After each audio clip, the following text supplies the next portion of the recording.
The word mommy didn't just break my heart. It shattered the entire axis of my world. I stood frozen in the doorway of our tastefully decorated living room, a bag of groceries slipping from my numb fingers. A ripe avocado rolled across the polished oak floor, coming to rest against the leg of my cousin Anya's chair. She didn't notice. Her attention was entirely on the little boy, the son I had raised since his first breath, who was now clambering into her lap. "Mommy, read this one," Liam said, holding up his favorite dinosaur book. Anya's smile was a blade twisted in my gut. She glanced over his head and her eyes met mine. There was no surprise there. No guilt. Only a cool, victorious glint. "Of course, my love." The pieces, the 1,000 tiny inconsistencies I'd blissfully ignored for years, suddenly snapped into a horrifying, perfect picture. The late nights at the office. The business trips Anya always seemed to accompany him on. My husband Mark's constant, subtle belittling of my role as a mother. "You're too coddling, Alara," he'd say. "You baby him." Now I understood. He was making space for her. I don't remember confronting him. The memory is a red haze. I must have screamed, cried, thrown accusations. But I remember his response with crystal clarity. He was calm, chillingly so, leaning against our marble kitchen island as if I were a mildly inconvenient salesperson. "If your father hadn't used his influence as mayor to block my scholarship, I never would have married you, Alara," he said, his voice flat. "Marrying you was the act of a desperate man. A dog eating scraps to survive." The cruelty was so calculated it stole my breath. Anya joined him then, slinking into the kitchen like the serpent she was. She didn't speak. She just handed me a single sheet of paper. A paternity test. Mark's name was listed as the father. A 99.99% probability. "It's a good thing your dad had that unfortunate accident with the town car," Anya said, her voice a syrupy poison. "Really, it was a mercy. Otherwise, my son would still be calling you Mom." The world tilted. My father's death, a sudden brutal hit and run I'd always believed was a tragic accident, now reeked of sinister possibility. I stumbled back, my mind screaming, my body trembling with a need for vengeance so pure it was terrifying. But Mark was always 5 steps ahead. He must have been planning this for years. My grief and rage were diagnosed not as a justified reaction to ultimate betrayal, but as hysterical psychosis. He had me committed to Oak Haven Sanitarium. My protests were the ravings of a madwoman. My truths were the delusions of a broken mind. I lasted less than 3 days in that sterile hell. A friendly nurse with sad eyes brought me a tray. "This will help you rest, dear," she said. The juice tasted metallic. The world softened at the edges, then went black. I felt a profound final sense of injustice. This was it. This was how my story ended. Not with a fight, but with a quiet, manufactured euthanasia, clearing the way for Mark and Anya to play happy family with my son in my house. I expected nothingness. I expected peace. I did not expect the scent of sun-baked earth and the weight of a wicker lunch basket in my hand. I blinked. The sterile white walls of Oak Haven were gone, replaced by the sprawling golden fields of my hometown. The air was thick with the smell of hay and distant rain. Sweat trickled down my temple. I was younger. My hands were smoother, tanned from the sun. And there he was. Mark. But not the polished corporate shark who had destroyed me. This was the Mark of my youth, lean and arrogant, his city-bred hands raw from unfamiliar farm work. He was smirking at something one of the other sent-down youths had said. The memories of my past life, my true future, crashed into me with the force of a tidal wave. The betrayal. The theft of my child. My murder. A coldness settled in my soul, a glacial calm that smothered the last embers of the hysterical woman they'd killed. The nearby city youths started their familiar, teasing chant. "Hey Mark. Your country mouse is here with your lunch. Don't wear her out, man." I saw the calculation in Mark's eyes as he turned to me. He saw me not as a person but as a tool, a stepping stone. He would use me, use my father's influence, and then discard me. He would give my child to Anya. He would have me killed. A sneer, cold and sharp, touched my lips.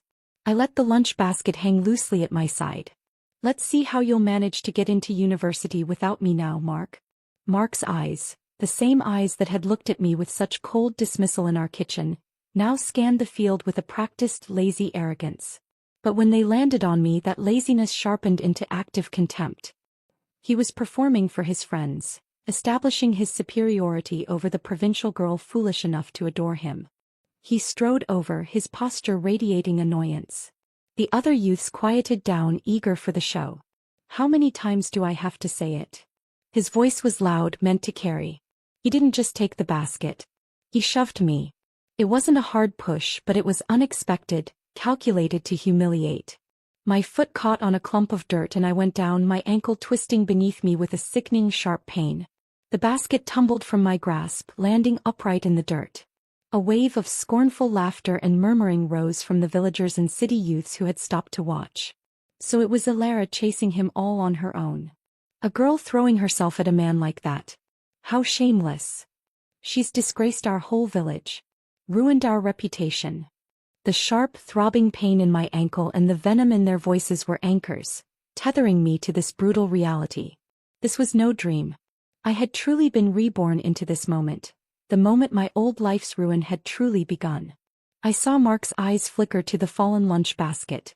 Seeing that the villagers were all attacking me and no one was paying attention to him, he had the audacity to bend down, not to help me, but to pick up the basket I'd dropped, intending to keep it. "What a waste of good food," he said, his tone dripping with false pragmatism. "I'll take it then. Wasting food is a sin." His fingers brushed the handle. In my past life I would have wept at his cruelty, too heartbroken to move. Now a cold fury surged through me.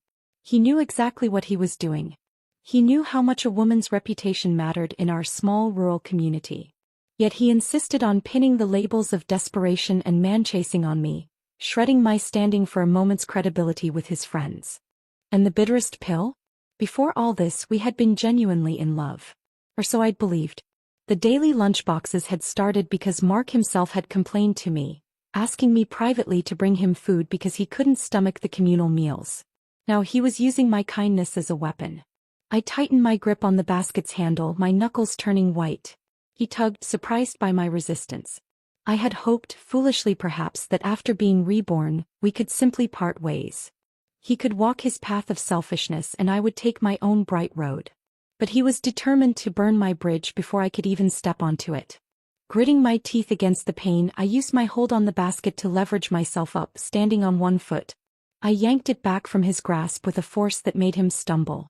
Then, ignoring him completely, I hopped past him, my gaze fixed on another figure across the field. Silas Thorne.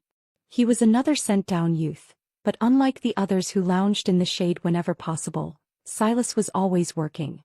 He was a quiet, intense boy, often mocked for his silence and his refusal to engage in the others' gossip. He was currently digging irrigation trenches, his shirt off and tied around his waist, his muscles coiling and shifting under a sheen of sweat. He worked with a fierce, focused intensity, as if he could dig his way out of this life through sheer force of will. The crowd fell silent, their jeers dying in their throats. Mark looked completely baffled. I stopped in front of Silas, who paused his digging, looking up at me with wary, dark eyes. "This is for you," I said, my voice clear and steady as I held out the lunch basket. A moment of stunned silence was broken by Mark's spluttering laugh. He recovered quickly, curling his lip into a mocking smirk. "What now?" he called out, playing to the audience. "You couldn't land me, so you're switching targets? Your standards must be pretty low. Any stray guy will do, huh?" He didn't want me, but seeing me show kindness to another man still stung his colossal ego. His voice was dripping with sarcasm as he kept mocking us. "Guess a mute farmhand is better than nothing, right, Alara?" Something in me snapped. The condescension. The entitlement. The echo of his voice in my kitchen calling me a scrap for a dog. I turned, lunged forward despite my ankle and slapped him hard across the face. The crack was shockingly loud in the quiet field. The force of the blow stung my palm, a pain that felt righteous and clean. Mark staggered back, his hand flying to his reddening cheek, his eyes wide with utter disbelief. I had never ever fought back. Then I stepped back, covered my face with my stinging hand and let the tears come. But these were not tears of helplessness. They were weapons. My voice when I spoke was loud and clear, perfectly pitched to carry to every onlooker. I let it waver just enough, layering it with a convincing tremor of hurt innocence. "My dad said, you city youth work hard and suffer a lot. So he asked me to bring this meat lunch to thank you all. I opened the basket, revealing the contents. Thick slices of glistening pork belly, crispy fried anchovies, and a container of steaming, fragrant rice. A collective gasp and a wave of swallowed longing went through the crowd. Meat was a rare luxury. Then I suddenly changed my tone, pointing a trembling finger straight at Mark. I already gave you a porridge lunch earlier. What? That wasn't enough? You were the one who begged me not to bring food to the other city youths. You said they were all bad people who didn't deserve meat. I let my voice break on a sob. But I thought they deserved to eat too, so I didn't listen to you.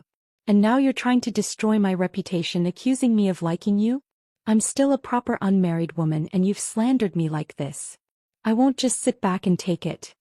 Mark was scratching his head, his mouth opening and closing like a fish. He was completely flummoxed, not expecting this tactical strike.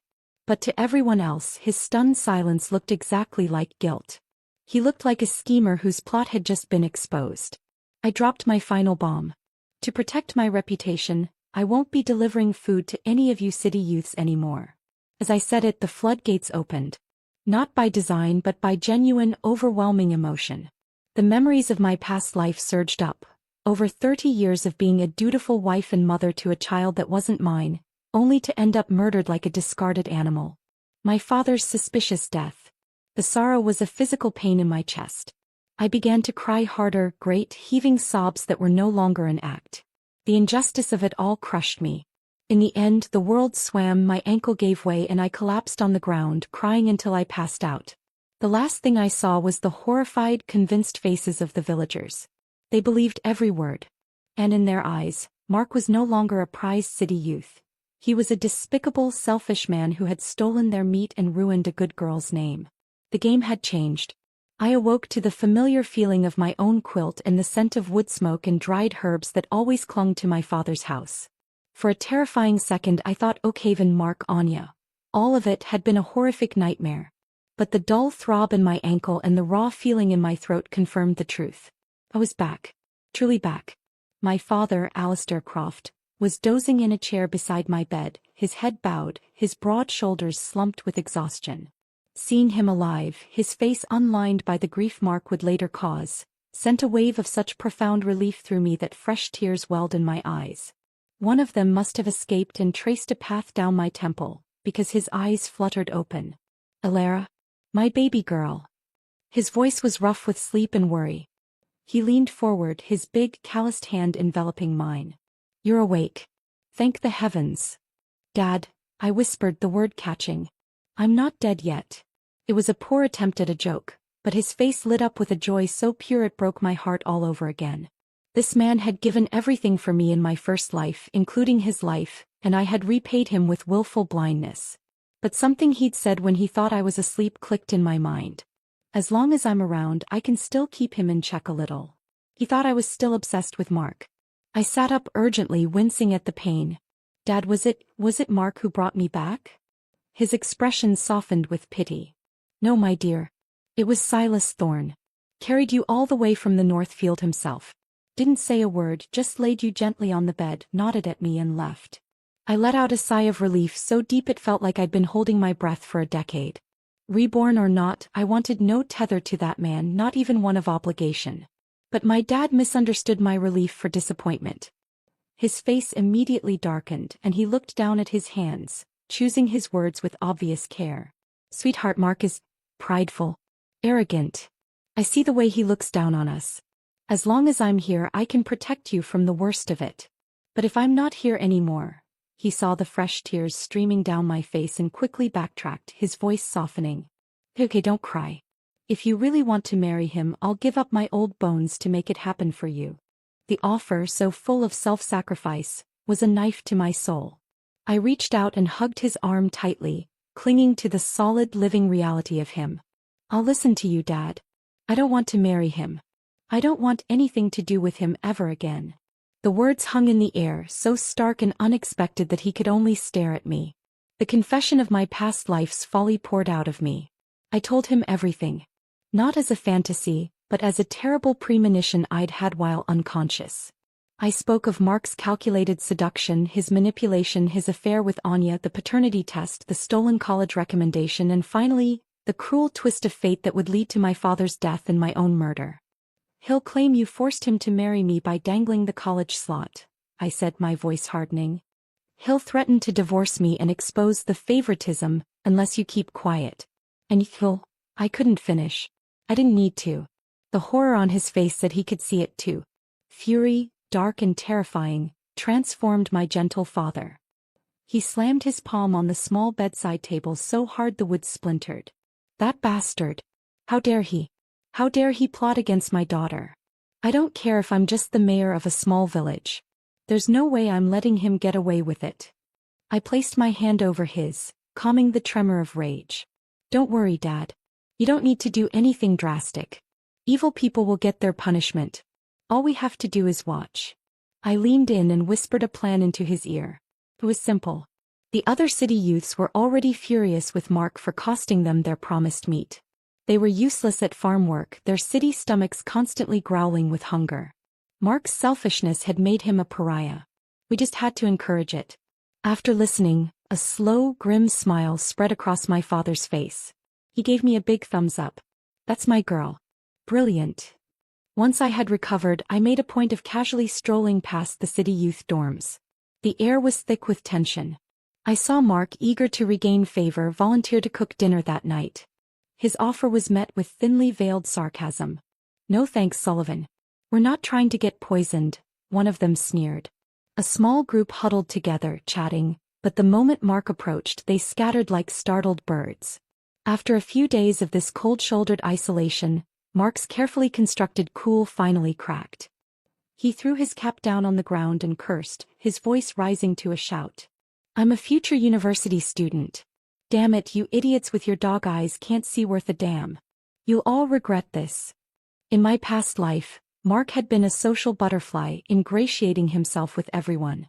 Several of these youths would later make it big in the new economic reforms, and he'd use those connections to climb high. This time I was determined to cut off his wings before they could grow. No allies, no favors.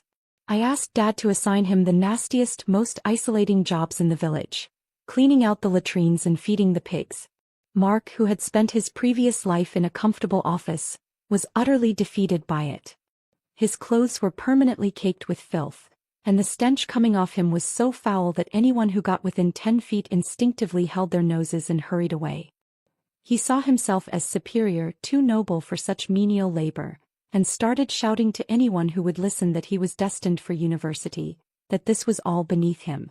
The villagers and other city youths all thought he'd gone mad. Because at that time, no one knew the university entrance exams were coming back. Higher education still felt like a distant, impossible dream. Everyone, that is, except one person. My cousin Anya. She for some reason firmly believed in Mark's bright future. While the rest of the group avoided him like the plague, only Anya stayed faithfully by his side. She wouldn't leave him, even snatching the manure shovel from his hands, insisting she'd help. But Mark, in a stunning display of ingratitude, flatly rejected her. Men and women should keep their distance, he said righteously. This could cause misunderstandings. Anya's eyes welled up with hurt. I tried so hard to make you look good in front of Alara so she'd fall for you and get you her dad's support, she whispered, her voice breaking. Now that she doesn't love you anymore, can't you at least think about me? I was hidden behind the pigsty wall, frozen. So that was it. Their alliance had started even earlier than I'd thought. He had used Anya to get to me. And now that he believed the university exam was his ticket out, he wanted nothing to do with a village girl like her.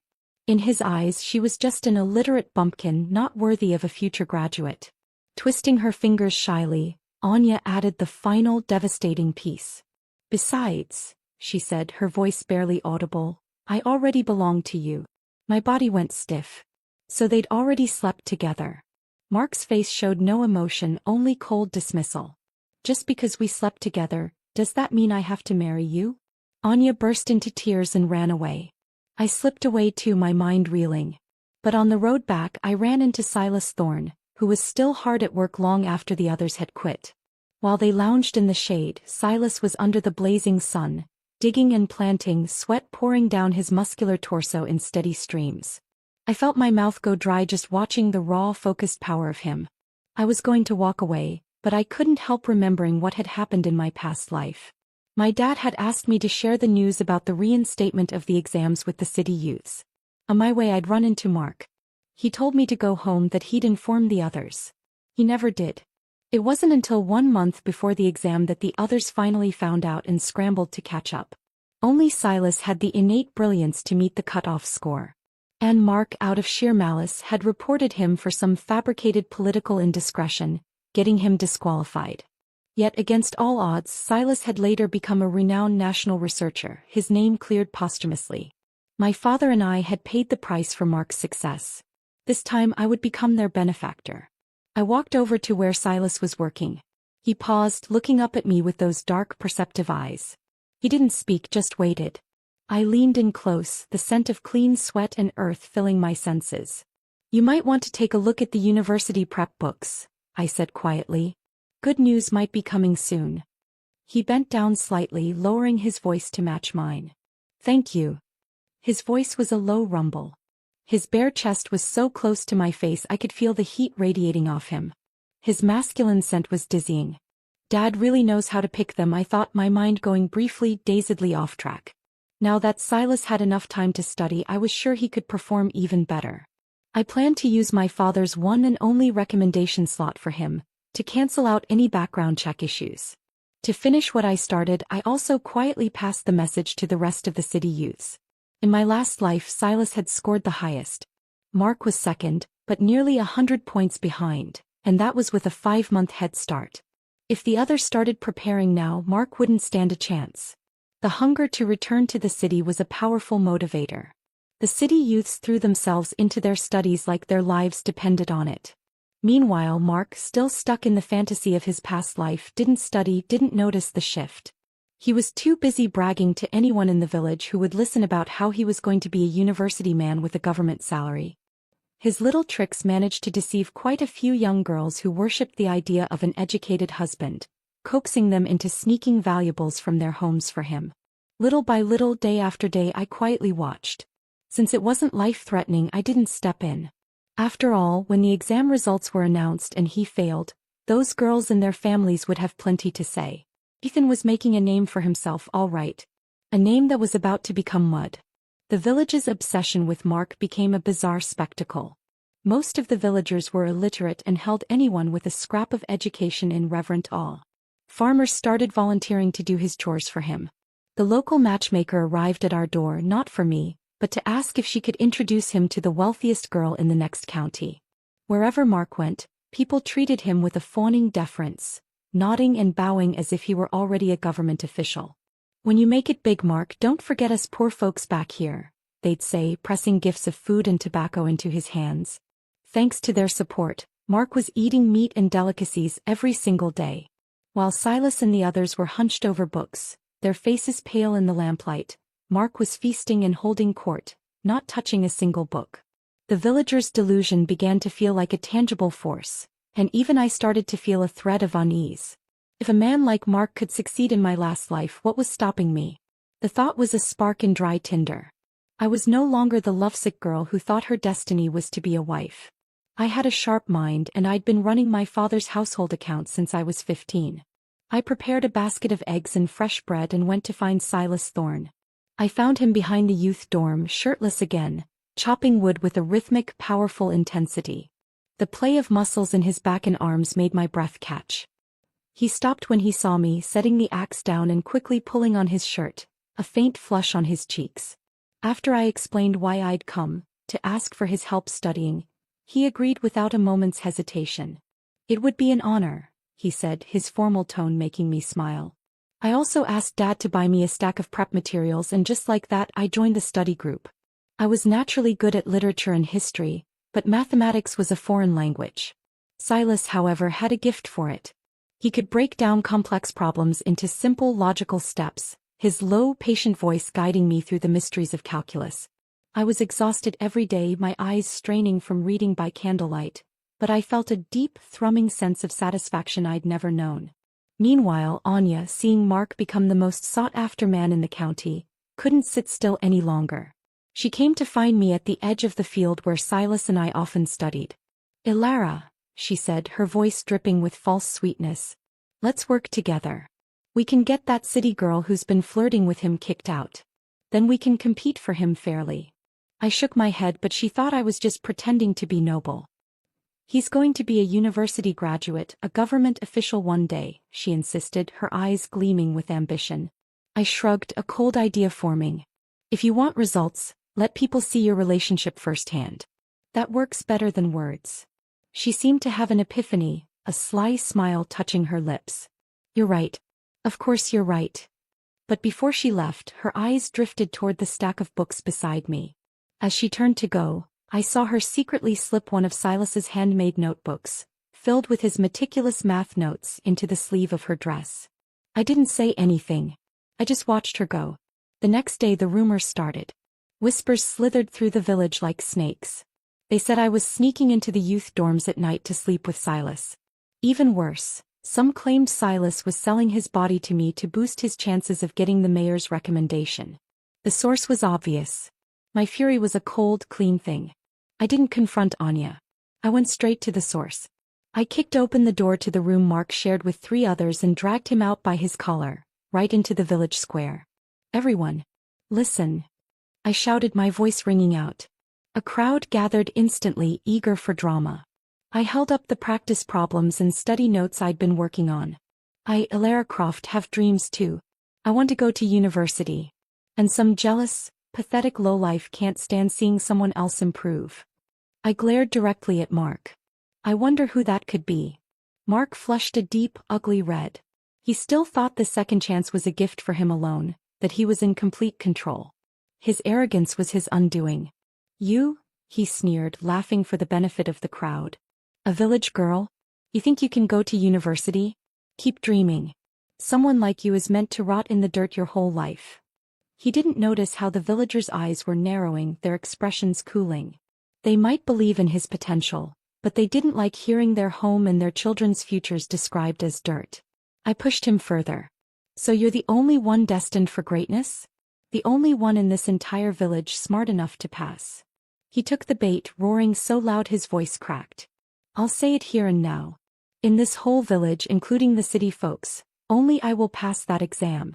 If you get in, I'll eat every pile of manure in this village clean. But if you don't, you'll kneel and give me 100 cows." The gamble was set. From that day forward I pushed myself even harder. The villagers mocked me, calling me delusional. "Dragons give birth to dragons," they'd say. "Phoenixes give birth to phoenixes. You're just a dirt girl. You should stop dreaming and just use your looks to snag Mark. Be his wife. Beg for mercy in bed, you won't lose face." I gritted my teeth and refused to give in. And through it all, Silas was there. A quiet, solid presence behind me, explaining one more equation, testing me on one more historical date, his belief in me a silent fortress against their scorn. The day of the exam results arrived. The mailman came running into the village, waving his arms excitedly. "Good news. For people from our village got in. One of them is even the top scorer in the entire province." He called out 2 names first, 2 of the city youths who had studied tirelessly. Then he paused for dramatic effect. Every pair of eyes in the village was locked on him. Mark Sullivan shoved Silas and me aside, puffed out his chest, and boldly snatched the last 2 letters from the mailman's hands. "So sorry everyone," he said smugly. "Looks like I accidentally became the top scorer." Just as he finished speaking, the mailman shouted, "Congratulations to Ilara Croft, our national top scorer.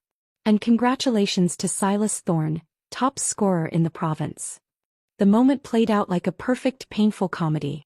Mark's hand froze in midair, the unopened letters meant for us clutched in his fist. His face went from triumph to confusion to sheer, unadulterated horror. The crowd erupted. Wasn't he the one bragging nonstop? Turns out he didn't even pass. What a disgrace. Furious, humiliated, Mark grabbed my acceptance letter from my hand and tore it to shreds. "You stole my spot," he screamed, his voice hysterical. "You used your father's position to take what was mine. Just because I turned you down, you ruined my future." I laughed, the sound cold and clear. Wow, you really think you're that desirable? Sorry, but I'm not a dog and you're definitely not a prize. I slapped him so hard he staggered sideways, the torn pieces of my letter fluttering to the ground like confetti. But even then he refused to see the truth. Of course you did well. You've got connections.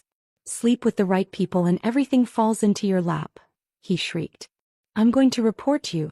I'm going to report you all the way to the top. His dramatic performance was interrupted by the arrival of several official government cars. A group of well-dressed officials from the provincial capital stepped out, coming to personally congratulate the top scorers. They walked straight into the middle of Mark's meltdown. Seeing their powerful presence, Mark's arrogance faltered, but his delusion held. He ran up, threw himself at the lead official's legs and wailed. Sir, you have to help me. They're abusing their power. Trampling the rights of us commoners. Do we city youth not deserve basic fairness? It was a sensitive, dangerous accusation. The journalists who had come to cover the top scorers quickly turned their cameras on the officials and the sobbing Mark. The lead official, his face stern, had no choice but to act. Pull up the complete exam scores and test papers for all 3 students. I want them here in 10 minutes. The entire village waited, holding its breath. My father was sweating bullets. Even I clenched my fists, nervous despite my belief in my answers. Only Mark looked confident, taunting us between sobs. If you admit it now, maybe I'll be merciful. Beg me. Just then staff arrived with our sealed test papers. Mark spotted a faint 6 on the front of his and nearly jumped for joy. I scored over 600. I'm the real top scorer. Look, everyone, proof. The villagers began to look at Silas and me with suspicion. But the lead official completely ignored Mark. He walked straight to us, raised our hands high and announced, "These 2 students earned their results fair and square. No tampering. No cheating." The sound was the official slapping the score sheet against his palm. Ethan Sullivan scored 69. Not 600. There was a moment of stunned silence. Then the crowd burst into laughter, loud and derisive. He didn't even score as high as Silas's lowest mark. Mark's mind broke. He refused to accept it. Ripping out a handful of his own hair, he pointed a wild finger at the officials. You were bribed. By her. What did she do? Sleep with you? I'll report this to the top. The official had had enough. Have you no shame? But before Mark could slink away, the butcher, the father of one of the girls Mark had swindled, showed up. He grabbed Mark by the collar. You're the one who tricked my daughter into stealing from us. Without another word, he punched Mark square in the face, knocking out 2 front teeth. That was the tipping point. Like a dam breaking, other villagers came forward. No wonder we've been missing eggs. My daughter gave him my pocket watch. Dozens of accusations flew. Deceit. The official's face was grim. The government was cracking down hard on rural crime. He waved his hand. Take Ethan Sullivan into custody. Bring him in for a full investigation. As they dragged him away, screaming protests, I finally allowed myself to breathe. His wings were well and truly clipped. The path ahead for the first time was mine to walk. The silence that settled over the village after Mark's screaming departure was profound. It wasn't a peaceful quiet, but the heavy, breathless hush that follows a thunderclap. All eyes were on Silas and me, the air thick with a new, uncertain respect. The officials shook our hands again, their congratulations now layered with relief that the scandal had been resolved so publicly in our favor. The journalists, their cameras finally turned away from the spectacle, took their pictures of us, the real top scorers, our faces a mix of exhaustion and dazed triumph. My father clapped a heavy hand on my shoulder, his grip trembling slightly, not with fear, but with overwhelming pride. "Hi, girl," he kept murmuring, his voice thick. "Hi, brilliant, brilliant girl."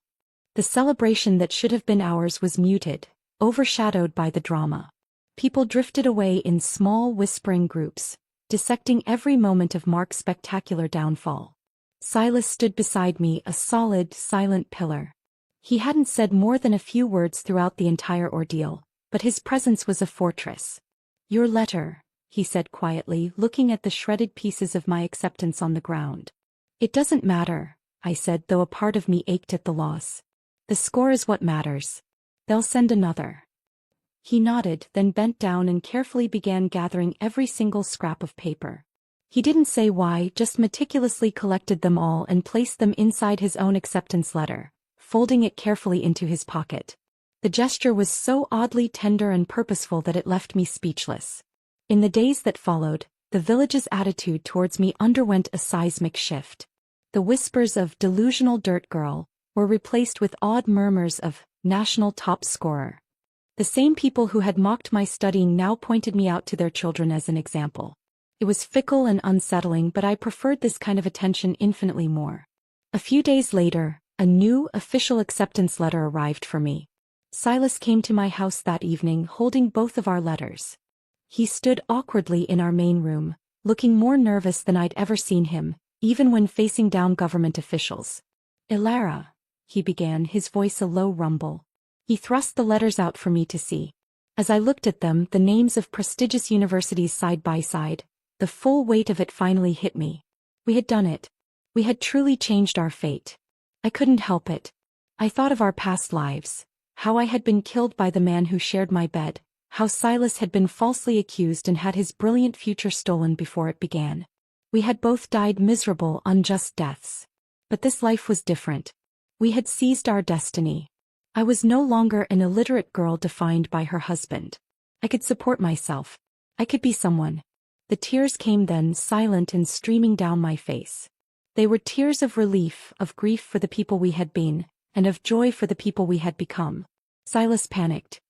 He fumbled through his pockets, pulling out a clean, if slightly rough, handkerchief. He gently, almost reverently, wiped my tears away. "Don't cry," he said, his voice softer than I'd ever heard it. "It hurts me to see you like this." As soon as the words left his mouth, he seemed to realize their intimacy. His ears turned a deep, burning red, and I felt a matching heat flood my own cheeks. We stood there in the dim light of the oil lamp, the silence between us now charged with something new and terrifyingly wonderful. Through all the days we had spent studying together, fighting toward the same goal, a bond had naturally formed. I had come to admire not just his quiet intelligence, but his unwavering integrity, the tenderness he kept hidden behind that stoic exterior. After a long moment he took a step back, then did something that shocked me to my core. He dropped to one knee on the hard-packed earth floor of my home. "Ilara," he said, his voice trembling slightly but his gaze steady on mine. "I like you. I want to marry you.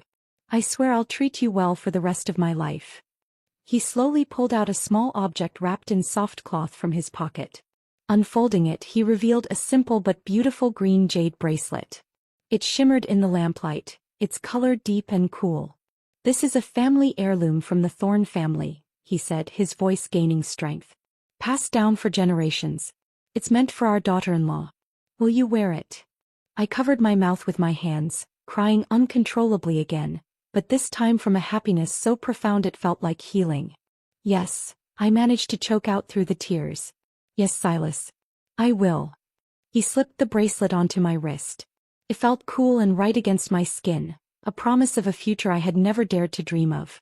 He went out the next day and bought liquor and fine tea, then formally visited my father to ask for my hand. My dad, who had liked and respected Silas from the very beginning, was overjoyed. He agreed immediately with only one request. "Before you two leave for university," he said, his eyes glistening, "we need to hold a proper wedding celebration right here in the village. I want everyone to see my daughter marry a good, worthy man." Silas agreed without hesitation. The following weeks were a whirlwind of non-stop chaos. We threw ourselves into wedding preparations while simultaneously packing for our new lives at university. We were so busy, so focused on the bright future ahead, that we stopped thinking about Mark entirely. It was a mistake. After just 4 days in police custody, Mark was released.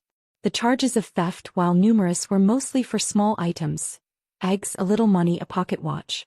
The families, shamed by their daughter's gullibility and unwilling to press formal charges that would bring more scandal, had withdrawn their complaints.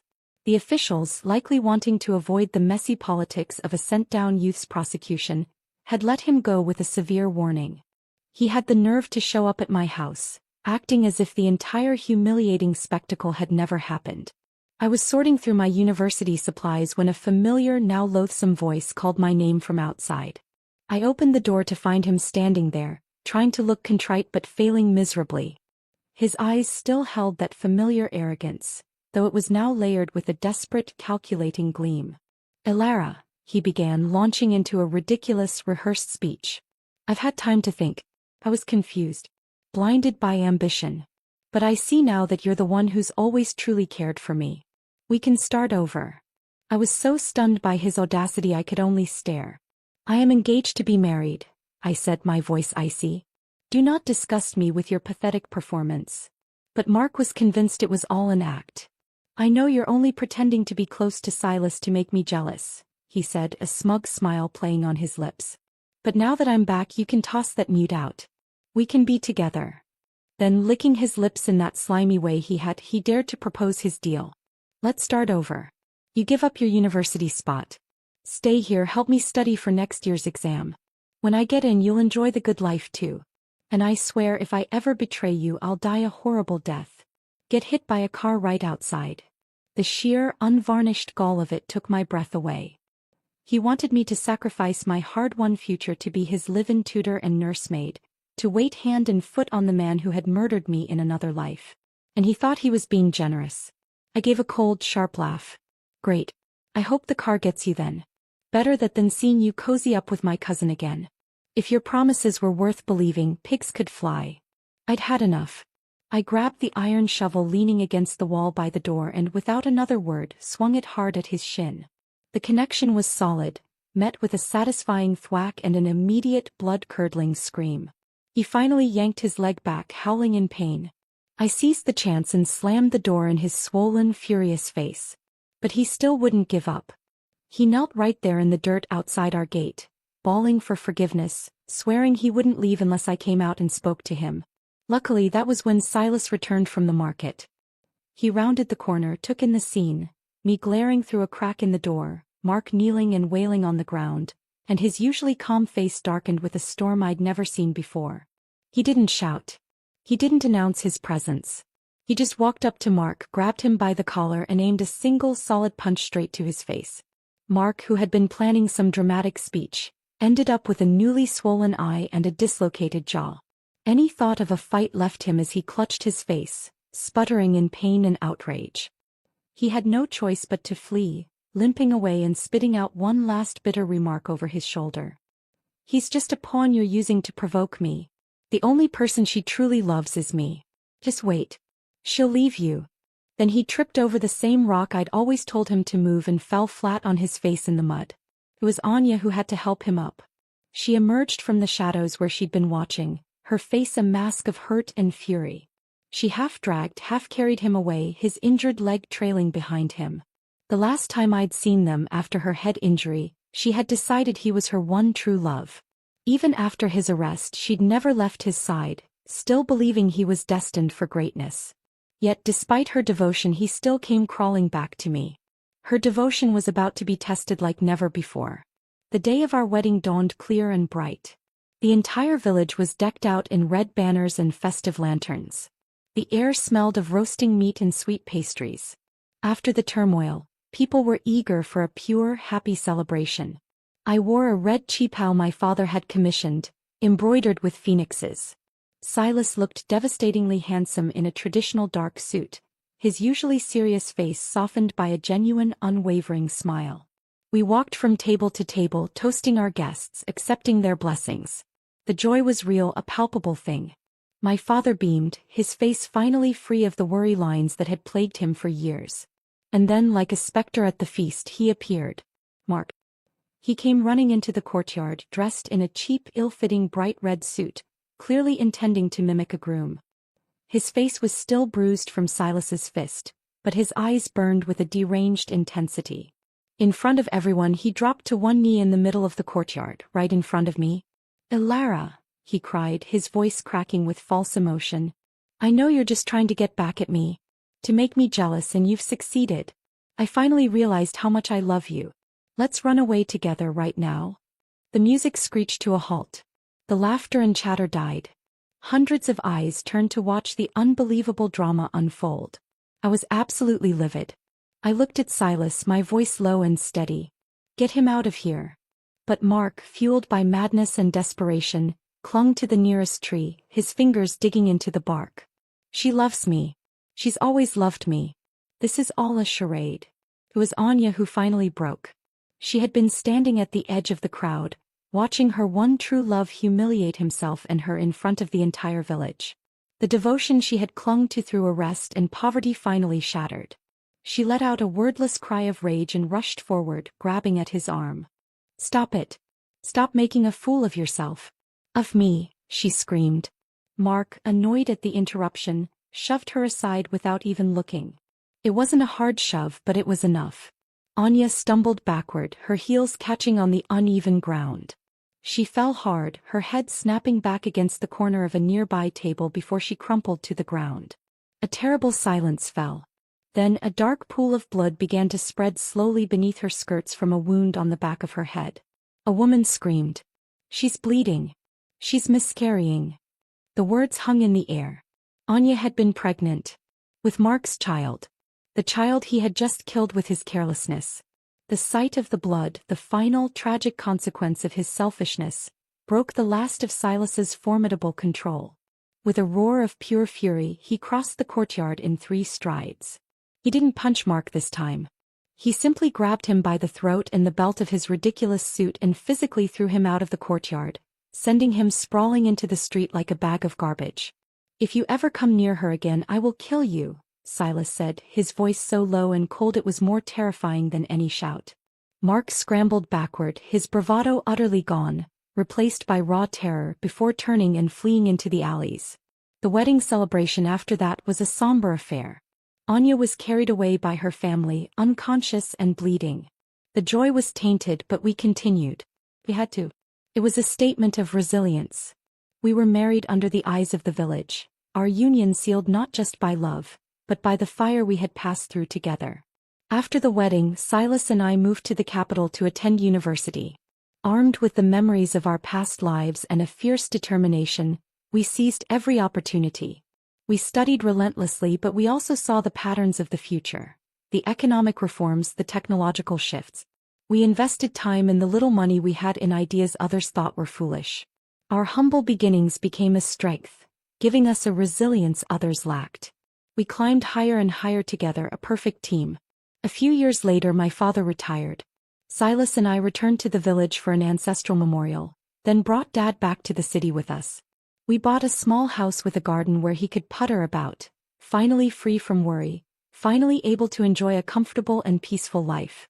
It was on one of our visits back to the village to see old friends that we happened to run into the echoes of our past. We heard about Anya first.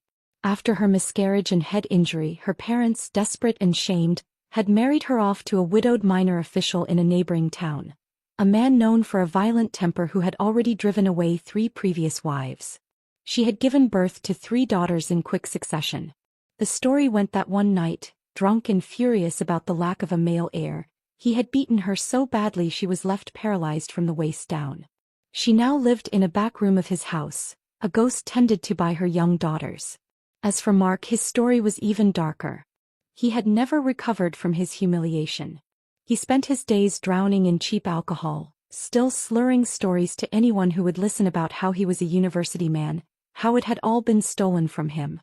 He became a fixture of the taverns, a pathetic joke. One night, dead drunk, he had passed out in the middle of the road that led out of the village. The same road where my father had his accident in another life. A cargo truck, speeding in the dark, didn't see him. The driver claimed he'd swerved, but not enough. Both of Mark's legs were crushed and had to be amputated above the knee. Now he survives by sitting on a ragged mat at the edge of the market, a beggar. His mind is gone, lost to alcohol and delusion. He mutters about university and stolen futures to the coins people toss into his cup out of pity or disgust. We saw him once from a distance. Silas instinctively moved to shield me from the sight, but I looked. I saw the hollowed-out shell of the man who had once been my entire world, then my greatest nightmare. There was no satisfaction in it, no glee. Only a cold, quiet sense of closure. The universe had balanced its books. The car in the end had indeed gotten him. Not as he'd sworn in his false oath, but as a messy, pathetic consequence of the life he himself had chosen. We turned away from that grim scene and walked back to our waiting car. Silas held my hand, his grip strong and sure. We drove back to our home in the city, to our life of wealth earned through intelligence and integrity, to a happiness that was deep and peaceful and built on a foundation of mutual respect. We had walked through fire and emerged not just unscathed but stronger. And as I looked at my husband, at my father dozing in the sunny garden, I knew with absolute certainty that every painful step, every moment of terror and struggle had been worth it. This was the bright path I had chosen. This was my true life. The end.